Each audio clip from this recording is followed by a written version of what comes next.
ফারিয়ার ভিডিওটা দেখলাম বাচ্চাটাকে ফটোথেরাপি দিচ্ছে, তার জন্য আজকে ছুটি হলো না। এই ভিডিওগুলি কিন্তু মানে পুরনো ভিডিও, ওদের যেটা কথা ছিল সোমবারে ছুটি দেবে, তাই তো? আজকে বৃহস্পতিবার চলছে, তার মানে এটা সোমবারের ভিডিও। আচ্ছা, এদিকে আমাদের এই ভাগ্নুর মামি খালি বলছে এই তো আমি বললাম বলে ঠাকুরদা ঠাম্মা এসেছে, আমি বলেছিলাম বলে এটা এসেছে। শোন, এগুলি পুরনো ভিডিও ছাড়ছে, এখন দেখা যাবে ফারিয়ার ঘরে গিয়ে বসে আছে। তার মানে এই না তোর ভিডিও দেখে কিছু করছে। লোকের বাড়ির ঠাম্মা দাদু কি দিল, মা বাবাকে বলি তোর যে অ্যানিভার্সারি করলি এত বড় করে, হ্যাঁ নতুন করে বিয়ের রস মেটালি পুরনো বোদাদার সাথে, শেয়ারিং ইজ কেয়ারিং মামার সাথে। তো বলি তোর অ্যানিভার্সারিতে তোর বাবাকে আমি বাপ মাই বলবো, কারণ তুই লোকের বাবাকে বাপ মা বলি। তোর বাপ মা কি দিয়েছিল? লোকের বেলাতে হিসাব করিস, তোর বাপ মা তোর শ্বশুর কি দিয়েছিল? শ্বশুর মশাই কিন্তু মিষ্টির সব টাকা দিয়েছে, বলিস নি? কটা গয়না তোর বোন, দুটা হাতি মারা বোন, এই মেজ বোনে তো বিশাল পয়সা, লেবেল মার্কা জিনিস খায় 15,000 টাকা দিয়ে। বলি তোর অ্যানিভার্সারিতে তোকে কত বড়ি গলার হার দিয়েছিল তোর মেজ বোন, তোর ছোট বোন তো বিশাল বড় প্লেয়ার। বাপ মা শ্বশুর শাশুড়ি কি দিয়েছিল? লোকের হিসাব যে চাস, তোর বাপ মা তোর শ্বশুর তোর অ্যানিভার্সারিকে দিয়েছিল। এইবার একটা খুব সুন্দর পয়েন্ট, থ্যাংক ইউ যে আমাকে পয়েন্টটা তুলেছ। আইডিটা তো নামটা অন্যরকম, তাই বলছি ধন্যবাদ। তোর যে মেজ বোনের বাচ্চা হয়েছিল কি দিয়েছিল? বলবি আয় সোনা দিয়ে রিং। শোন, তোর মেজ বোন তোর বাবা মাকে টাকা দেয় বিয়ের পর থেকেই, তুইও দিস, তোর বাবার তো ইনকাম নাই। আচ্ছা, 3টা মেয়ে মিলিয়ে টাকা পয়সা দিয়ে বাপটাকে পালছিস। দেখা যাবে সেই সোনার আংটির দামটাও তোর মেজবোনই হয়তো দিয়েছে তোর বাবা মাকে। তো বলি তারপরও তোর বাবা মা এরকম পাতলা একটা হালকা আংটি দিয়েছিল, তখন এই সোনার দাম এখন রূপার দামের মতোই। এখন রূপার যথেষ্ট দাম হয়ে গেছে। কি সোনা কি রূপো, আজকে তো সোনার দাম আজকে অ্যাট প্রেজেন্ট 1,55,000 পার গ্রাম, আজকের দিনটার কথা বলছি আমি। সেখানে রূপোরটা আমার আইডিয়া নেই, রূপোরও অনেক দামি। আচ্ছা, কিন্তু সোনার রেট আমি জানি। সেখানে দাঁড়িয়ে তোর বাবা মা কি দিয়েছিল? লোকেরটা হিসাব করিস? হ্যাঁ, ইউনিভার্সিটিতে গিলতে এসেছো তোর বাড়িতে, এই ম্যান্ডির থেকে সোনা নিলি, ম্যান্ডি 14 গোষ্ঠী মানে ম্যান্ডির 3-4 বোন থেকে সোনা নিলি, মল্লিকার কাছে চলে গেলি গয়না পাওয়ার জন্য। তোর বাবা মা কি দিয়েছিল? হ্যাঁ, শুনলাম তোর রেকর্ডিংটা, কি ফারিয়া প্রেগনেন্ট, তুই মানতেই পারিসনি। তোর 6 সেন্স, তোর 6, 7, 8, 9, 10 সেন্স চেয়েছিল যাতে মেয়েটা মা না হতে পারে। নরখাদক আমরা জ্যান্ত দেখতে পাই না, তোকে দেখে চিনলাম। তুই যেভাবে সময় ভিডিওগুলো করছিলি, হাই লাগবে, আমার বুকটা ধরক করে উঠেছে। চেয়েছিলি মেয়েটাকে মেন্টাল ট্রমা দিয়ে ফার্স্ট ট্রাইমাস্টারে যে কোনো মেয়ের এই ধরনের ভিডিও, এবং তুই নিজের অভিজ্ঞতা নাই, তোর গুগল অভিজ্ঞতা আছে, ওই সময় টেনশন দিলে কিছু হলে কীরকম হতে পারে, কান্না কাটি করে ইস মুছে দিলাম, জীবন থেকে ছুটে দিলাম, ওম সোহা করে দিলাম। তোর মুখ হ্যাঁ, মানে মুখটাতে অন্য কথা চলে এসেছিল। তো সেখানে দাঁড়িয়ে তাকে নিয়েই ভিডিও করছিস। পিসিওডি থেকে একটা কমেন্ট পড়ছিলি, কি তোর কোন শিক্ষিত ভিউয়ার্স তোকে কমেন্ট করেছিল ওর পিসিওডি না, ওর পিসিওএস আছে, অনেক S, A B C D অনেক ওরা জানে। পিসিওএস একটা তো হতেই পারে না, এত তাড়াতাড়ি প্রেগনেন্সি হতেই পারে না। ওই কমেন্টটাই পার্টিকুলারলি তুই পড়েছিলি তোর ভিডিওতে। কিছুতেই ও প্রেগনেন্ট হতে পারে না, দুনিয়ার কোনো মহিলা প্রেগনেন্ট হতে পারে না, দুনিয়ার কোনো মহিলা গাড়ি চড়তে পারে না, দুনিয়ার কোনো পুরুষ সুন্দর সুন্দর বাড়ি করতে পারে না, যেহেতু তোর জীবনে সব কিছু জিরো। তোর ভিউয়ার্সরা বলে না তোমার মতো হতে চায়, তোমার মানে দেখ তুই সবার, তুই যে ভিখারি, তুই প্রত্যেকের ভিউজ দেখে বেড়াস, কারণ তুই জানিস তোর জীবনের বাচ্চার একটাই রাস্তা, আর কোনো রাস্তা নেই। চায় তোকে লকআপে পড়ে দেবে, তাও তুই এগুলি করেই খাবি। এই ফারিয়ার কতটা ভিউজ হয়েছিল, কেন কম হয়েছিল, শুধু ওই চিন্তা। যারা সারা জীবন লোকের খারাপ চায় তাদের ভালো স্বয়ং ঈশ্বরও করে না। তোর দোকানের একটা টিপের পাতাও বিক্রি হয় না। আর তোর শাড়িগুলি আমার ডাউট আছে তুই কোন দোকান থেকে নিয়েছিস। আর তোর থেকে শাড়ি, বেডশিট এগুলি কিনলে পরে আমি জানি না কারা কিনবে। ঘরের মধ্যে নেগেটিভিটি, তোর শ্বাসটা ওটার মধ্যে পড়ছে, ওই কাপড়গুলি নিঃশ্বাসে বিষ। পুজোর সময় শুভক্ষণে মানুষ শুভ জিনিস পরবে, তোর জিনিস নিলে তো ঘরে অশুভ আনছে রে। আমি বুঝতে পারি না কে কে চায় যে আমরা যা আছে যেটুকুন আছে মুড়ি খাই চিরা খাই, ঠিক আছে, জেনে শুনে একটা অশুভ দুর্গাপুজো মানে হচ্ছে অশুভ শক্তি বিনাশ, আর সেইখানে দাঁড়িয়ে তোর জিনিস পরে পুজোতে ঘুরতে যাওয়া, তোর জিনিস পুজোর সময় ঘরে ঢোকানো মানে জেনে শুনে অশুভ শক্তিকে ঘরে ঢোকানো। এই রকম বোকা হাদা কারা আছে যারা জেনে শুনে অশুভ শক্তিকে, তোর মতো নেগেটিভিটি যার ভেতরে মাথার চুল থেকে পায়ের নখ পর্যন্ত এইরকম নেগেটিভ মানুষের জিনিস, তুই যদি তোর জিনিস 10টা বাচ্চা থাকতো তাও আমি বলতাম, তোর মতো নেগেটিভ মানুষের জিনিস যদি কখনো কারো ঘরে ঢোকে সেই ঘরে মঙ্গল হতে পারে না। তো তোর জিনিস কে কেনে, কোন হাদা কেনে, তার উপর তোর চরিত্র তো বলে লাভই নেই। তো এইবার তুই যে লোককে বলছিস যে কি দিয়েছে কি দিয়েছে, তোর বাপ মা কি দিয়েছিল, হ্যাঁ, তোর বঞ্জিটাকে লোককে বলতে খুব ভাল লাগে, বলি তোর বোন বুঝি কেবিনে থাকেনি কেন, ও বোতল খরচটা বেশি ইম্পর্টেন্ট কেবিনে থাকার থেকে, তাই না? তাই লোককে কেবিনে থাকলে এই 14 গোষ্ঠীর কেউ কেবিন টেবিন দেখে না। শোন, সবাই কি তোর মতো হাগরের হয়? আর সবাই কি তোর মতো ওই পটল ভাজা দিয়ে ভাত থেকে দিন কাটায় না তো। তুই টাকা তোর থাকবে, খরচ তুই করবি না, এসি তুই কিনবি, বিল তুই দিতে পারবি না, তাই না?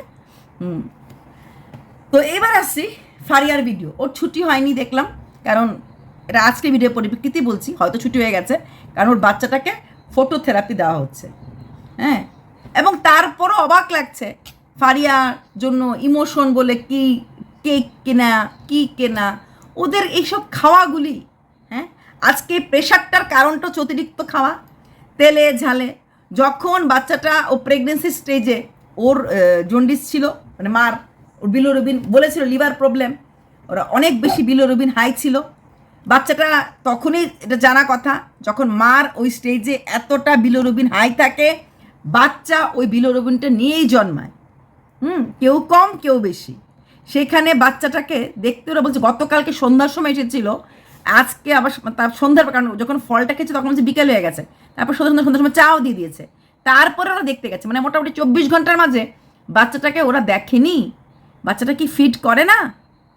তার একটা খারাপ জিনিস যে একদমই ফিট করছে না মার, বাইরের দুধ খাই অভ্যাস করানোটা ভালো না। আর ফারিয়ার মতো, ফারিয়া কিন্তু সব কাজ জানে, কিন্তু ভীষণ কুড়ে ও দেখবে একটা কিছু পিঠাটা করেছে, হেলথ ওর দেয় না, ওমা পিঠে করেছি আর পারছি না, কার জন্য রান্না করলো, পরের দিন আরও উঠতেই পারে না, মানে একদিন কাজ করলে সেকেন্ড দিন আর কিছু করতে পারে না, একদিন বাসন টাসন ধুলে পরের দিন ধুতে পারে না, কিন্তু এই টাইপের। তো বলি এই বাচ্চাটা যে আলাদা খাচ্ছে, বাচ্চাটা জানিস তো বোতল ইয়ে করতে লাগবে, কিলে গ্যাসের মধ্যে দিয়ে বোতল, 2টো বোতল থাকবে, জলের বোতল, তারপরে দুধের বোতল, এগুলিকে সেদ্ধ করতে লাগে, ধুতে লাগে অনেক সুন্দর করে করে ব্রাশ দিয়ে, এটা কিন্তু অনেকটা কাজ। অথচ যদি নিজের মার কাছ থেকে খায় তাহলে এই কাজগুলি করতে লাগে না, এই কাজগুলি বাঁচা যায়, প্লাস সেফটি তো থাকেই। সেফটি তো থাকেই, কারণ যে কোনো ব্রাশ ঢোকানো যায় না, যে কোনো কিছু করা যায় না, সেদ্ধ যতবার বাচ্চা খাবে সেই তখন বোতলটা ধুয়ে সেই বোতলটা গ্যাসের ওপরে এরকম বড় সসপ্যানের মধ্যে 2-3টে বোতল এগুলিকে জল দিয়ে সিদ্ধ করে, তারপর কেউ দিনে 2বার করে, কেউ দিনে 3বার, যার যেরকম মানে সময়, যার যেরকম যে যেরকম হাইজিন মেনটেন করতে চায়, কিন্তু বাচ্চাদের খাওয়া সবসময় হাইজিন মেনটেন করেই খাওয়ানো উচিত। তো ওইগুলো কিন্তু অনেকটা পরিশ্রম, আমার তো ডাউট কতটুকুন তুমি করবে। তারপরও অবাক লাগছে, আমার খিদে পেয়ে গেছে, হ্যাঁ ফল টল খাওয়া যায়, এছাড়া এইরকম করে কেক খাওয়া এখনও জিভকে সংযত করা গেল না। এই সিজারের পর 3টা মাস অন্য কিছু খাওয়া উচিতই না। আর প্রত্যেকটা কমেন্ট সেকশনে থাকবে তুমি আর বাইরের খাবার খেও না, তোমার খাওয়ার জন্যই সব কিছু তুমি দায়ী, এটা তো সত্যি কথা। যেই হারেও চপ আর এসে খেয়েছে, আর শুধু খায়নি, লোককে আবার বকাবকি করেছে, আমি খাই তোমাদের কি করে উল্টো বকাবকি করেছে। এই আমি খাই তোমাদের কি কারণবশতই ওই 24 ঘন্টা যে কষ্টটা ওই কারণের জন্য বাচ্চাটার জন্ডিস হয়েছে, তারপরও একটা মা কোনো অবস্থাতেই কিন্তু ইসে হলো না, কি বলে, একটা মা জিভটাকে সংযত করেনি, তেলে বল ডাক্তার তোমাকে না করে, ডাক্তার না করবে কেন? আজকে যে বাচ্চাটা কষ্ট পাচ্ছে এটা ডাক্তার বলেছে? বলেনি তো। এটা কি না ভালো হয়ে যাবে? নো ডাউট, এরকম চাইল্ড, এরকম মানে মাদার্স উম থেকে এই ধরনের রোগ নিয়ে আসলে ভালো হয়ে যাবে, তারপরেও কিন্তু থেকে যায়, তারপরেও কিন্তু একটা উইকনেস থেকে যায়। এটাকে বলা জন্মগত উইকনেস। সব কিছু খেলা, তাই না? সব কিছু খেলা। যদি মার এখান থেকে ফিট করে তাহলে মার তো একদম হালকা পাতলা খাওয়া, ঝোল যেরকম হসপিটালে খাওয়া সেটাই খেতে লাগে। ওই শিং মাছের ঝোল, মাগুর মাছের ঝোল, বেশি করে ফিট করার জন্য, বেশি করে মিল্ক খাওয়ার জন্য ওই কী বলে কালি জিরা বাটা, লাউয়ের ডোগা তরকারি, এগুলি মেনলি খাওয়ানো হয় এই সময়টাতে প্রত্যেককে। কিন্তু ওর যা অবস্থা, ওর মানে জিভটা চকচক করছে, কবে মাংস খাবে, কী দিয়া খাইলা, মানে ওর ইচ্ছে করছে এখনই পালিয়ে মাংস দিয়ে একদম রসিয়ে কষিয়ে খেতে বসে যায়। এত জিভ ভালো না, আর মানুষ এত জিভ মানে পারেও না। মানে আফটার ডেলিভারি 2-3 দিন তো খেতেই কিছু ইচ্ছে করে না। আর সেখানে দাঁড়িয়ে ওর এটা ভালো না, বাচ্চার জন্য সত্যি ক্ষতিকারক। এই যে তখন যে বলছিলে না ডাক্তার তো বলেনি কিছু, ডাক্তার ওষুধ দিয়েছে, ওষুধে কমে যাবে, ওষুধে কমে গেছে, তোমারটা কমে গেছে, তোমারটা কমে গেছে, কিন্তু বাচ্চাটা দেখো, এটা কি খুব ভালো জিনিসের নিচে আছে? একটা নর্মাল বাচ্চা জন্মের পরে সম্পূর্ণ সুস্থ হয়ে মার কোলে যায় সম্পূর্ণ। এই জিনিসটা যে লাইটটা বা ফটোথেরাপি যেটাই হোক, এটা ভালো না। আর কিছু কিছু লোক সব বাচ্চাকে মোটেই দেয় না, সব বাচ্চাকে মোটেই দেয় না। অনেক বাচ্চা যারা প্রিমেচিউর বর্ন হয় ইনকিউবেটরে রাখে, সবাইকে রাখে না। এর জন্যই মাদের অনেক সংযত হয়ে চলতে লাগে। যেদিন থেকে তোমার পুরনো ডাক্তার বলেছিল তোমার লিভার কন্ডিশন ঠিক নাই, সেদিন থেকে তোমার উচিত ছিল জিভটাকে বন্ধ করতে। তুমি তো উল্টো আঙ্গুল তুলে তুলে, কেন আমি খেয়েছি, আমি রোজ খাই, তুমি দেখো নি আমি রোজ কি খাই, কি অবস্থা। এখনও বলবো, হ্যাঁ দেখো, তুমি শুনবে না কিন্তু আমরা বলবো। কন্ট্রোভার্সি ক্রিয়েটার তো, ভালোটাই চাই, ভালোটার জন্যই বলছি। তোমার মা তোমাকে না করবে না, আর তুমি না করলে শুনবেও না। যত পারো কামিং 3 months হালকা পাতলা খাও, হ্যাঁ, নাহলে রোগ হতে বেশি সময় নেবে না। বাচ্চাটাকে একদিন নার্সিংহোমে রেখেছে, তো আমি বলছিলাম ডাক্তার বলছি নিয়ে ডাক্তার নিয়ে যেতে বলতেই পারে। ডাক্তার তোমাদেরকে ছেড়ে দিচ্ছিল, তারপর ডাক্তার তাহলে ফটোথেরাপি কেন দিচ্ছে? বাড়িতে চলে গেলে ফটোথেরাপি করতে দিলে হলে, মানে বাচ্চারা তাহলে রোগটা নিয়ে বাড়িতে গেল হলে, এগুলি বুঝতে লাগবে না? তোমার প্রেশার কদিন পরে কমে যাবে যদি তুমি খাওয়াটা ঠিক রাখো। আর যদি খাওয়াটা ঠিক না রাখো, এখন চলে যাবে, কিন্তু খুব তাড়াতাড়ি কম বয়সী তোমার প্রেশারটা আবার চলে আসবে, কারণ তোমার খাওয়া দাওয়া লাইফস্টাইল একদমই ভালো না। আর প্রচণ্ড মানে এত কেন, মানে মানুষ খাদ্যরসিক হয়, ফুডি হয়, কিন্তু তুমি মানে অতিরিক্ত যেটা করো, ক্যামেরার সামনে করো বলেই কি অতিরিক্ত লাগে নাকি জানি না, কিন্তু অতিরিক্ত বলেই মনে হয়। আর খুব তেল ঝাল ঝোল খেতে ভালোবাসো, এটা ঠিক না। অ্যাটলিস্ট এই 4-5টা মাস তো একটু জিভটাকে বন্ধ রাখো। বাচ্চাটাকে দেখে সত্যিই কষ্ট লাগলো, ভীষণ কষ্ট লাগলো।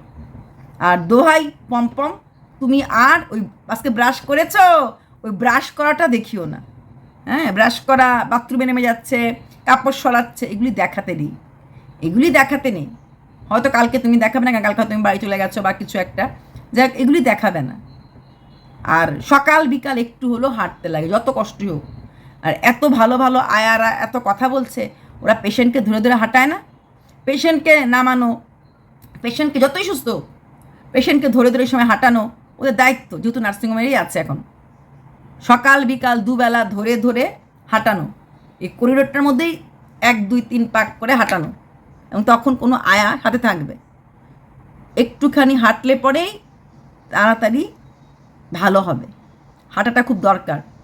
আজকাল মেডিসিন এত ভালো হয়ে গেছে, 3 দিন 4 দিনের মাঝেই একটা পেশেন্টকে সম্পূর্ণ সুস্থ করে এক স্টেট থেকে আরেক স্টেটে পাঠাতে পারে আফটার ডেলিভারি। মানে সেই স্টিচ নিয়ে সেরেও পেশেন্ট এক স্টেট থেকে অন্য স্টেটে চলে যেতে পারে। এই চোখেও দেখেছি এরকম। সেখানে দাঁড়িয়ে সে এখনও উঠতে কষ্ট পাচ্ছে। আয়ারা শুধু গল্প করা ভাত খাওয়ার জন্য নয়, পেশেন্টকে নামাবে, পেশেন্টকে হাঁটাবে, এগুলি সব দেখবে এবং ধরে ধরে করবে। যাই হোক, সত্যি কিরে খুব জ্বালা না রে তোর। তুই আবার ইমোশন, তোর ইমোশন। কোনো দিন কারোর ভালো চাইতে পারিছিস? কোনো দিন কোনো জায়গাতে কারোর? কীভাবে মেয়েটার উপর তুই টর্চার করেছিলি যখন শুনেছিস সব প্রেগনেন্ট? কোনো মানুষ পারে না রে একটা মেয়ে প্রেগনেন্ট শোনার পর তাকে নিয়ে বলা। নেগেটিভ ভিডিও আমিও করেছি, সাধু সাধলে হবে? প্রেগনেন্সি শোনার পর বুঝিয়েছি এইভাবে করবি না, ওভাবে করবি না, ওটা ভালো না। শোন, এরকম করে কন্ট্রোভার্সি করবি না, এমন করে কমেন্ট উত্তর দিবি না, এরকম করে বলবি না, এইভাবে বুঝিয়েছি। কিন্তু ওই হাই লাগবে, তারপর কি, তারপর আবার চলে গেলি, প্রেগনেন্সিটা শিওর হওয়ার জন্য চলে গেলি।